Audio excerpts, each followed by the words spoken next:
everyone, I'm Twinkle Sharma, your online instructor.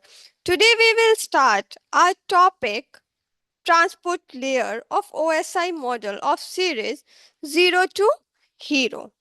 Okay, so let us start to our topic. The transport layer is one of the key layers in the OSI model and the TCP/IP model, which are frameworks for understanding and implementing network protocols on the basis of TCP or UDP. Its primary role is to facilitate communication between devices across a network. Here's main functions: end-to-end communication, segmentation and reassembly, error detection and correction, reliability, or we can say flow control, connection management, multiplexing and demultiplexing. Okay, or this layer is responsible for transmission of data via TCP or a UDP protocol, or also its slicing of data in segments. UDP stands for User Datagram Protocol. Okay. Then end-to-end communication. The transport layers provides end-to-end communication services for applications. It ensures that data is transferred from the source to the destination accurately and in the correct sequence. Also provides the port-to-port delivery.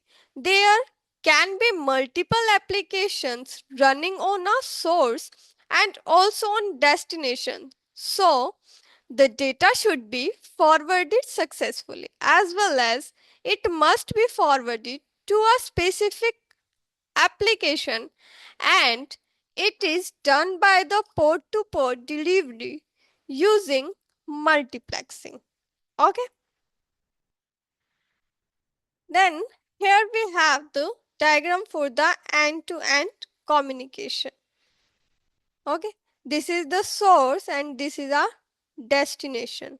SMTP port 2520 and Telnet 23. Port to port FTP 20, Telnet 23, SMTP 25 and HTTP 80. Then we have the segmentation and reassembly. When data is sent from one device to another, it is often divided into smaller units called segments. The transport layer is responsible for breaking down the data into these manageable segments at the sending end and reassembling them at the receiving end. See, this is our 10 MB data, which is segmented in multiple pieces. Okay, we can say in manageable segments. Then it is reassembled at the receiver side. Okay, see this. The 10 MB data is divided into segments. Then the 1 MB data is shared first. Then another all the packets shared. Then here at the receiver side the packets reassembled. Okay, and also the packet forwarded in order like 1 2 3 4 5 6 7 8 9 10. Then it will reassemble at the receiver side. Okay, what is reliability? Okay, reliability, one of the most critical functions of the transport layer, is ensuring that data is transmitted reliably. It achieves this through mechanisms like acknowledgement of receiving data, retransmissions of lost data, and sequences to ensure that data arrives in the correct order. Then we have flow control. The transport layer manages the flow of data between devices to prevent one device from overwhelming the other with too much data. It uses techniques like buffering, windowing, and congestion control to regulate the flow of data. Okay. Then we have multiplexing and demultiplexing.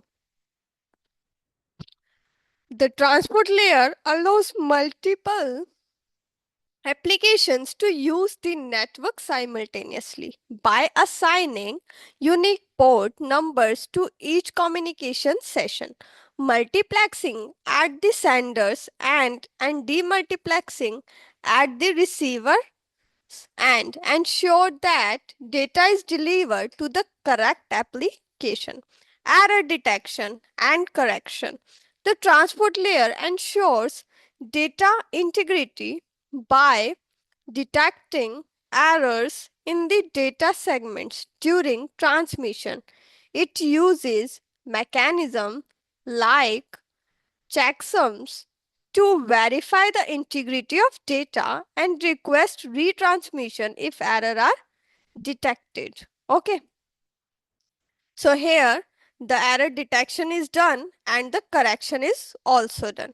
Then we have the protocols at the transport layer. First is our TCP protocol, which stands for Transmission Control Protocol, a connection oriented protocol that provides a reliable, ordered, and error checked delivery of data.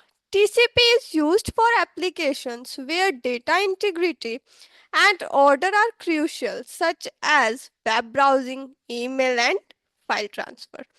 Then we have the user datagram protocol, which is known as UDP protocol, a connectionless protocol that provides a faster but less reliable service than TCP. It does not guarantee delivery, order, or error checking, making it suitable for applications where speed is more critical than reliability, such as streaming audio and video, online gaming, DNS query, or we can say the WhatsApp video calls, right?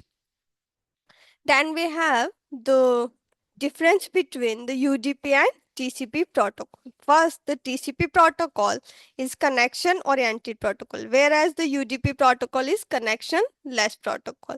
The TCP protocol is reliable, UDP protocol is less reliable. The TCP protocol is slower, UDP protocol is faster. TCP guarantee data transfer, whereas UDP does not guarantee data transfer. TCP used such as web browsing, email, and file transfer, whereas UDP used as streaming audio and video, online gaming, web series, watching web series, or DNS queries. Okay.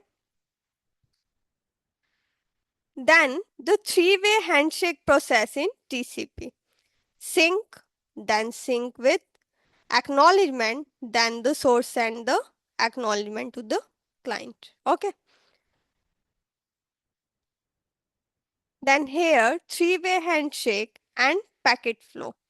First, the packet 1 is transferred to the destination, then acknowledgement sent by the destination to the source, then the packet 2 is going to be start, then the acknowledgement sent by the both.